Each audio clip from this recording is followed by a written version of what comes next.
2 வருடமாகவே John Jebaraj பல குடும்ப பிரச்சனைகளை சிக்கி தவிக்கிறதே அவர் சொல்றாரு.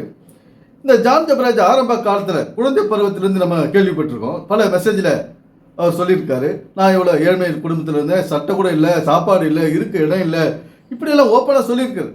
இப்படி இருக்கிறவங்க எல்லாமே கொஞ்சம் இரக்க குணமாக இருப்பாங்க, கொஞ்சம் பயந்த சுபாவமாகவும் இருப்பாங்க, ஒரு நல்லவங்களாகவும் இருப்பாங்க.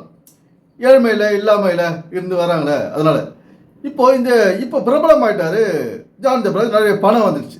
இந்த பணத்தை வச்சு அவர்கிட்ட பணம் பறிக்கணுன்றதுக்காக பல பேர் அவரை மிரட்டுறாங்க. ஒரு பொண்ணுடைய முத்தம் கொடுக்கும்போது ஃபார்மல் கிஸ்ன்றாரு, அது உதட்டில் இல்லை வேறு இடத்துல எங்கேயோ கொடுத்துருக்காரு. அதை ஃபோட்டோ எடுத்துகிட்டு மிரட்டி இப்படியெல்லாம் அவருடைய வாழ்க்கையை நாசம் பண்ணிட்டாங்க. அதை அவருடைய மனைவி நம்பினதுனால இன்றைக்கி அவர் வீட்டை விட்டு வெளியேறும்படி ஆயிடுச்சு. ஒரு சின்ன பிரச்சனையோட பெருசாகிறது. இதை வச்சு இவங்க என்ன செய்கிறாங்க, உங்களை நான் கொலை பண்ணிவிடுவேன் அப்படின்றாங்க. வாங்க அந்த வீடியோ என்னன்னு நம்ம பார்ப்போம். சொல்லப்போனால் அந்த ஒரு பையனை வந்து அது ஒரு பையனை வச்சு நீ மிரட்டினார்ல, அந்த அசோசியேட்டு, கொலை பண்ணிடுவேன் அப்படி பண்ணி அந்த பையன் பாவம். ஆக்சுவலாக அவன் பாவம். அவனுக்கு வந்து என்னை ரொம்ப நேசித்த பையன். அவனை எப்படியோ இவங்க எல்லாம் சேர்ந்து ஒரு குரூப்பாக சேர்ந்து அவனை பிரெயின் வாஷ் பண்ணி அவனை கைக்குள்ளே போட்டுட்டு இதெல்லாம் பண்ண ஆரம்பிச்சிட்டாங்க.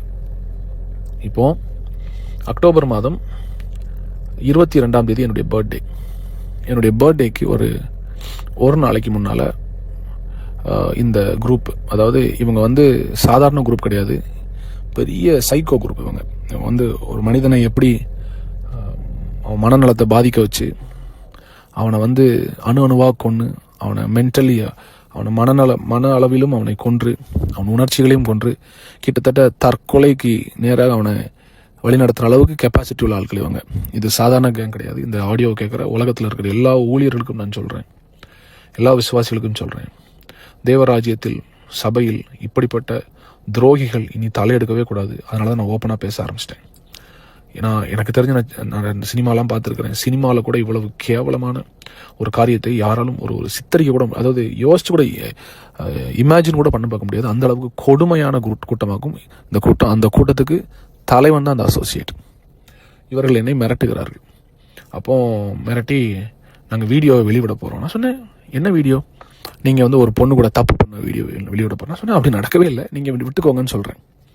ஆக்சுவலாக நான் வந்து வேற ஒரு பொண்ணோடு தொடர்பில் இருக்கிறேன், பெட்ரூமில் வீடியோ இருக்குங்களான்னு சொல்லி என்னை ஏமாற்றி வந்து மிரட்டுறாங்க. அப்போ நான் சொன்னேன், நீங்கள் தாராளமாக விட்டுக்கோங்க, அப்படி ஒரு விஷயம் நடக்கவே இல்லைன்னு நான் உறுதியாக சொல்கிறேன். ஏன்னா என் கூட இருந்த டிரைவரு, நம்ம ஏற்கனவே எங்கள் குடும்பமாகி பேசியிருக்கோம்ல, அந்த குடும்பம், இந்த ஃபேமிலி, அந்த பொண்ணுக்கு வந்து அவங்க அந்த பர்த்டே அன்னைக்கு நம்ம முத்தம் கொடுத்ததை அந்த வீடியோ மட்டும் தான் இவன் கையில் இருக்குது. இவன் போய் அவங்க கூட சேர்ந்துட்டான்னு எனக்கு தெரியவே இல்லை. ஆனால் அவங்க வேற சில குற்றச்சாட்டுகள்லாம் சொல்லும்போது நான் சொன்னால், தைரியமாக நீங்கள் என்ன செய்யுங்க, வீடியோவை ரிலீஸ் பண்ணுங்கள். அப்படி ஒன்று நடக்கவே இல்லை, நான் சந்திக்க தயார்னு சொல்லிட்டேன். அதுக்கப்புறம் 21ஆம் தேதி நைட்டு 11 மணிக்கு எனக்கு இந்த சம்மந்தப்பட்ட இந்த பெண்ணுடைய குடும்பத்திற்கு, எங்கள் அப்பா அம்மாவுக்கு, என் தம்பிக்கு, இந்த பொண்ணுடைய அப்பா அம்மாவுக்கு, அப்போ என்னோடு இருக்கிற எனக்கு துணைன்னு இருக்கிற சில ஊழியக்காரர்களுக்கு என்ன செய்கிறாங்கன்னா, இந்த பர்த்டே ஃபங்க்ஷனில் நான் கொடுத்த அந்த முத்தம் கொடுத்த அந்த வீடியோவை மட்டும் அனுப்புகிறாங்க. அது ரொம்ப கவர்ச்சியான ஆபாசமான வீடியோலாம் கிடையாது, ரொம்ப சாதாரணமாக ஒரு வீடியோ, முத்தம் கொடுக்குற ஒரு வீடியோ.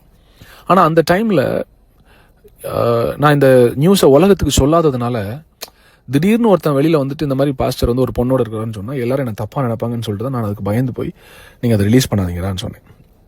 அதை வச்சு என்னை மிரட்டி அதுக்கு பின்பதாக என்ன செய்கிறாங்கன்னா, 21ஆம் தேதி என் பர்த்டே அன்னைக்கு நைட் 21ஆம் தேதி இந்த வீடியோவை எல்லாருக்கும் அனுப்புகிறாங்க. இது எல்லாருக்கும் தெரியும், என் மனைவி உள்பட. 21ஆம் தேதி நைட்டு 11:45 என்னை ஃபோன் பண்ணி சொல்கிறா, நீ உயிரோடு இருக்காது, நீ செத்துரு. இந்த வார்த்தையெல்லாம் கேட்கும்போது எனக்கு ரொம்ப கஷ்டமாக இருந்தது. இன்றைய மனிதர்கள்கிட்ட நம்ம கொஞ்சம் ஜாக்கிரதையாக இருக்கணும். ஏன்னா இது வந்து அறிவியல் வளர்ந்த காலம், அறிவு வளர்ந்த காலம், மனுஷனுக்குள்ள தைரியம் வளர்ந்த காலம். தன்னுடைய சுயநலத்துக்காக எதையும் செய்வார்கள் இந்த இன்றைய மனிதர்கள், இன்றைய வாலிபர்கள். உடனே எதிர்த்துருவாங்க. இப்படியெல்லாம் பண்ணுறவங்க இந்த காலத்து வாலிபர்கள். அப்பா அம்மாவை எதிர்த்து பேசுவாங்க. தங்களுடைய சுயநலத்துக்காக, தங்களுடைய சந்தோஷம் கேட்டுட்டு அப்பா அம்மாவே எதிர்த்து பேசுவாங்க இன்றைய வாலிபர்கள். இப்படித்தான் போயின்னு இருக்குது. இன்றைக்கு ஜான் ஜபராஜ் வந்து பல கூட இருக்கிறவங்களாலே மிரட்டப்படுறார். ஒரு சின்ன பொண்ணுக்கு முத்தம் கொடுத்துட்டாருன்னு அதை போட்டோ எடுத்து மனைவி கிட்ட காட்டி அது பெரிய பிரச்சனையாக்கி மனைவி என்ன செய்கிறாங்க, நீ இருக்கிறதோட செத்துப்போ அப்படின்னு அந்த வார்த்தையெல்லாம் சொல்கிறாங்க. இப்படி ஒரு கணவனை ஒரு மனைவியானவர் இப்படி சொல்கிறதெல்லாம் இப்போ சாதாரணமாயிடுச்சு. வீட்டை விட்டு ஓடிப்போ, நீ இங்கே இருக்க தேவையில்லை இப்படின்ற வார்த்தைகளெல்லாம் இன்றைக்கி மனைவிகள் வாயிலிருந்து சர்வசாதாரணமாக வருது. அவருடைய கணவனுடைய நமக்கு எவ்வளோ நல்லது செஞ்சுருக்கிறாரு அப்படின்றதெல்லாம் இவங்க எண்ணி பார்க்கறது கிடையாது. இவர்களுக்கு என்ன பெரிய பாதிப்படுற மாதிரி இழுப்பாயிட்ட மாதிரி நீ செத்துப்போ, நீ வீட்டை விட்டு ஓடிப்போ இப்படியெல்லாம் வந்து பெண்கள் பேசுகிறாங்க. இப்போ எவ்வளோ தான் நீங்கள் பைபிள் படித்தாலும், எவ்வளோ தான் பாட்டு நான் பசுத்தோம் நான் ஒழுக்கம் அப்படின்னு பேசினாலும் இந்த மாதிரி வார்த்தைகள் எல்லாம் வந்து பெண்கள் வாயிலேருந்து வரக்கூடாது. என்ன இப்போ பைபிள் படித்தாங்களே இவங்களுடைய வாயிலேருந்து இது மாதிரிலாம் வருது. அப்போ என்னென்ன பைபிள் படித்தாங்க, எதுக்காக கோயிலுக்கு போனாங்க, எதுக்காக பாட்டு பாடினாங்க, காணிக்க கொடுத்தாங்க, இந்த ரீமா ஷெர்லின் எதுக்காக இப்படியெல்லாம் பண்ணாங்க, அதனால் என்ன பயனடைந்தாங்க. ஒரு தன்னுடைய சுபாவம் மாறல, கணவனை எதிர்த்து பேசுறது இங்கே நிற்கலை. இதெல்லாம் இருக்கிறதுனால தான் இன்றைக்கி குடும்பங்கள் பிரிஞ்சு போகுது. குடும்பம் என்னாவது எதனால் பிரியுது, மனைவியினுடைய வாயினால தான். அந்த வாயை அடக்கிறது கிடையாது, வாயில் வர வார்த்தையை அடக்கிறது கிடையாது. தேவையானதை பேசணும், தேவையில்லாத பேசக்கூடாது. பிரச்சனையை சுமூகமாக தீர்த்து வைக்கணும். அதுதான் இங்கே நடக்க வேண்டிய வேலை. அது இல்லாத நீ வீட்டை விட்டு ஓடிப்போ, நீ சாவு, நீ செத்தா நல்லது இப்படியெல்லாம் பேசுறது, ஏன் உயிராக இருக்கிற சாவ அப்படின்றதெல்லாம் பேசுறது. இந்த மாதிரி ஒரு பெண்கள் வந்து இன்றைக்கி தைரியமாயிட்டாங்க. ஏன்னா நாளை காசு இருக்குது, நாளை நாலேஜ் இருக்குது, இங்கிலீஷ் நாலேஜ் இருக்குது, நம்ம திறமை இருக்குதுன்னு சொல்லிட்டு ஆண்களை வந்து கேவலமாக பேசுறதுனால இன்றைக்கி குடும்பங்கள் சின்ன பின்னமாகுது, பிரிஞ்சு சின்ன பண்ணமாகுது. இந்த வேலை தான் இங்கே நடந்துங்குது. எந்த குடும்பமாக சந்தோஷமாக இருக்குதா பாருங்க, அதெல்லாம் ஒன்றும் கிடையாது. ஏன்னா இந்த மோகன் சி லாசஸ் இருக்கார் பாருங்க, அவர் வந்து யாருக்குமே வந்து ஒரு நல்ல குடும்ப வாழ்க்கையை சொல்லி கொடுத்தவர் கிடையாது. நான் தான் பெரிய பாஸ்ட். சில நேரத்தில் நம்ம ஜான் ஜபராஜுக்கு அவர் ஆகாது. ஏன் ஆகாதுன்னா இப்படி தான் ஒரு உதவாத பிரசங்கத்தை பண்ணுறாருன்னு நம்ம ஜான் ஜபராஜுக்கு நல்லாவே தெரியும்.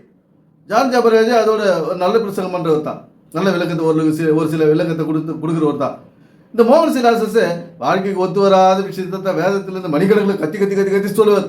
ஏன்னா நமக்கு பயனே இல்லை, அதால் ஒரு பிரயோஜனம் இல்லாத விஷயத்த, நம்முடைய வாழ்க்கைக்கு ஒத்து வராத விஷயத்த, நம்முடைய வாழ்க்கையை முன்னேற்றாத விஷயத்தை தான் இன்னைக்கு மணிக்கணக்கில் பேசுவார் மோகன் சி லாசஸ்.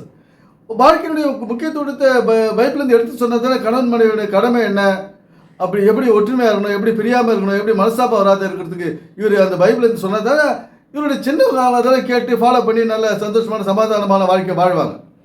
இந்த மோகன் சி லாசஸ் ஒன்றுமே சொல்கிறது கிடையாது. அப்படியே கத்தி அந்த நாட்டில் என்ன நடக்குது, இந்த நாட்டில் என்ன நடக்குது, இப்படி தான் இந்த இவருடைய மெசேஜ் போயின்னு இருக்கும். நேரத்தை காலத்தை வீணடிக்கிறார் இந்த மோகன் சி லாசஸ். நம்முடைய பைபிள் ஒரு வாழ்வியல் புத்தகம். அந்த வாழ்க்கையை நன்றாக கற்றுக்கொண்டு சிறப்பமாக வாழ வேண்டும் என்பது இறை நோக்கம். அதற்காக உருவாக்கப்பட்டது பைபிள். எனவே சிந்திப்போம், செயல்படுவோம். நன்றி, வணக்கம் நண்பர்களே.